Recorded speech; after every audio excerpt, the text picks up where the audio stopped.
এটা কেমন রান্না করে? এটা তো আমরা তো বিক্রি করি, অনেকে অনেক ধরনের কথা বলে। অনেকে বলে কেউ এটা জালদানি খাওয়া যায়, অনেকে বলে এটা মুরগা করে খাওয়া যায়, আবার অনেকে বলে এটা কেউ কাঁচা চুরিয়ে খায়, যার কারণে যেভাবে টেস্ট লাগে। আচ্ছা ঠিক আছে, ধন্যবাদ মামা।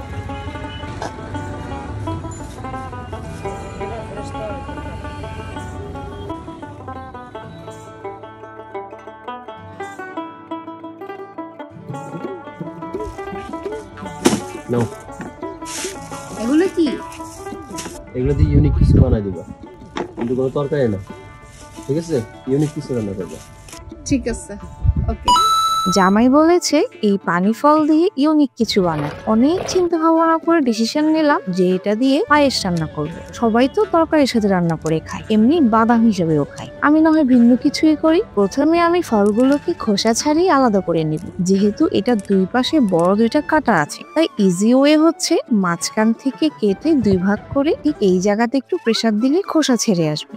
খোসা ছাড়িয়ে এবার এগুলোকে একটু ধুয়ে নেব ভালো করে, তাহলে ময়লা এবং যে কষ আছে সেটা চলে যাবে। আর হ্যাঁ, একটু আলতো হাতে ধুবেন, কারণ ফলগুলো অনেকটা নরম, প্রেসার দিয়ে ধুলে হয়তো ভেঙে যেতে পারে। এবার একটা গ্রেটারের সাহায্যে সবগুলো ফল ভালো করে গ্রেট করে নিব। গ্রেট করলে এটা রান্নার পর খেতে সেমাইয়ের মতো ফিল হয়। আপনারা চাইলে আপনাদের পছন্দ মতো যে কোনো শেপে এটাকে কাটতে পারেন। এবার রান্নার পালা। চুলায় বসিয়ে দিলাম সেই স্বর্ণের পাতিলটি। প্রথমেই প্যানে দিয়ে দিব পরিমাণ মতো ঘি, আর ঘি কিন্তু মাস্ট। এবার দিব 2টা তেজপাতা, দিব 2টা গোটা এলাচ, এতে সুন্দর একটা ফ্লেভার আসবে।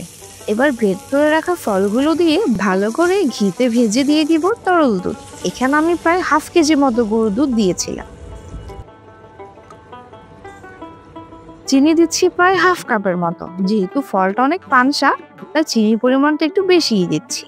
টেস্টটাকে ব্যালেন্স করার জন্য দিয়ে দিলাম 1 চিমটি লবণ, কারণ মিষ্টি খাবারে লবণ দিলে মিষ্টির স্বাদটা বাড়ে এবং মিষ্টিটা একটা ব্যালেন্সে থাকে। এই তো দুধ শুকিয়ে অনেক ঘন হয়ে এসেছে, ফলটাও প্রায় সেদ্ধ হয়ে গেছে। এই পর্যায়ে দিয়ে দিব কনডেন্স মিল্ক। এটা টোটালি অপশনাল, আপনারা চাইলে নাও দিতে পারেন, তবে দিলে টেস্টটা অনেকটা ভালো আসে। একটু কিছুক্ষণ জাল করে নেওয়ার পর নামিয়ে নেওয়ার আগে করে দিয়ে দিব খানিকটা পাউডার মিল্ক।